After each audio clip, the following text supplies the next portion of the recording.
Charles, I know this one got probably a little closer at the end than you would have liked, but what did you think of your guys' resilience there to kind of make the plays that you needed to down the stretch, specifically Brandon getting back and breaking up in that 2-on-1 that would have put Atlanta up, I think, if they made the layup? Yeah, no, very proud of our group tonight. I thought that all night, like the focus on trying to get better defensively, find more ways to get stops, was evident. And I thought we threw a lot of different coverages at Atlanta, at our guys, and they executed them pretty well. And like to protect the paint at the level at which we did, to try to make it tough on Johnson. You know, I think we all remember he had 31 on us last game, and to get that number down tonight was huge for us. Alexander Walker, same type of thing, to make it difficult on him. So overall, love the team's activity. And we came in talking about we got to be better in transition. Thought it was a little bit better, but the biggest play of the game is in transition. And like you said, Brandon showing his hands, getting a deflection, getting us another stop at the end of the game was important. And I even thought Melo, like I thought some of our coverage execution wasn't as good in the first half because he didn't read, he didn't switch. Or, you know, he didn't communicate, and we challenged him at halftime, and he stepped up. I thought he had a couple big-time defensive possessions where he gets an individual stop, where he's got great hands in a shift and a fan-out. So, like, really proud of him for really stepping up and giving us some great minutes. And then, you know, I can keep going down the roster. The fact that, like, P.J. Hall was ready for his opportunity, and Tijon stepped in and gave us really good minutes for Grant to have to start, and Ryan was really good. So, total team effort, man, as usual. You mentioned Melo, I guess, at halftime challenged him a little bit. Can you explain why you had to do that, and what does it say about him to come out here and actually do what you asked him to do to help you guys win the game? Yeah, and by challenge, it's not like, you go at him, but definitely just try to make him aware. I thought, Atlanta's game plan, it seemed like they were trying to put him in almost every action.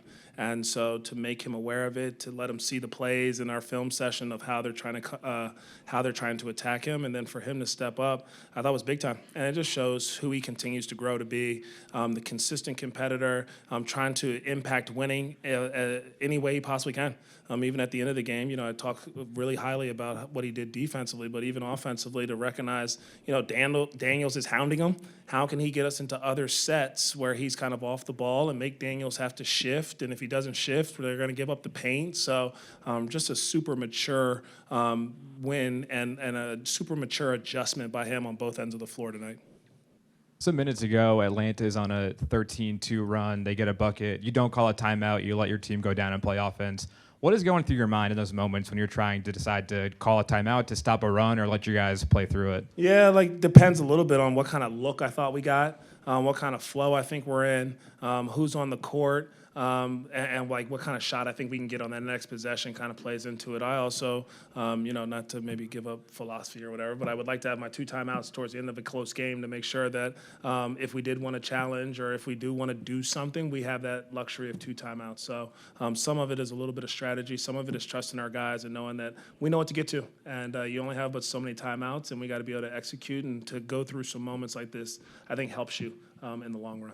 You talked about impacting winning. Can you talk about the deflections and active hands from a guy like Trey Mann who stepped up late in that fourth quarter? Huge. That one play where he's pressuring Alexander Walker up the court, gets a steal. We know what he gives us offensively, but to your point, I saw so much defensive activity, and that steal being one, the full court pressure. I thought fighting through off-ball screens and trying to stay connected to Kispert and McCollum and blowing up certain actions was really good on his part. His active hands. There was a play in the first half where they try to come small, and the guy slips, and him and Brandon don't switch, and he fights through it. And Tijon does a great job of shifting and getting a piece of the ball, and we get a steal. So Trey's activity, and when he plays like that, he is an elite two-way player. Like, he can do great things on both ends of the floor. So I'm glad that he didn't let his offense kind of dictate his defensive impact, because when he plays like that, our group gets really excited.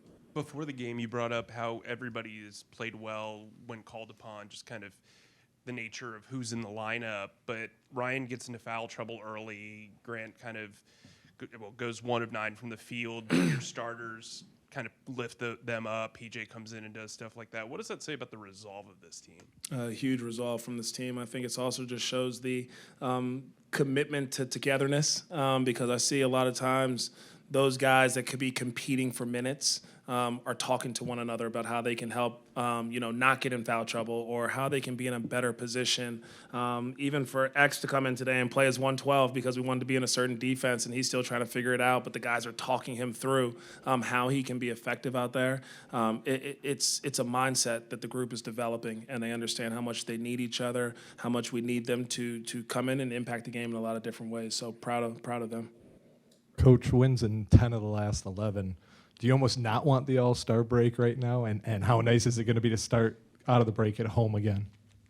Yeah, it'll be nice to start back at home, and I think we have a good slate of games, Houston, Cleveland, so it'll be a good test for us. But I think it's great for our group. We talked about where we started the season. You're at 11-22, and since 2026, I think we're 15-7 or something. And with 27 games to go, we've built this mindset. We've built some resolve. We've built an identity. I really truly believe. And so as they get a day or two to let their bodies recover, think about what we want to accomplish when we come back here. And I think I know the answer, but it's a perfect time for us to be able to kind of reflect on everything we've done and figure out how we can stay hungry and take advantage of a couple days to kind of rest and recover.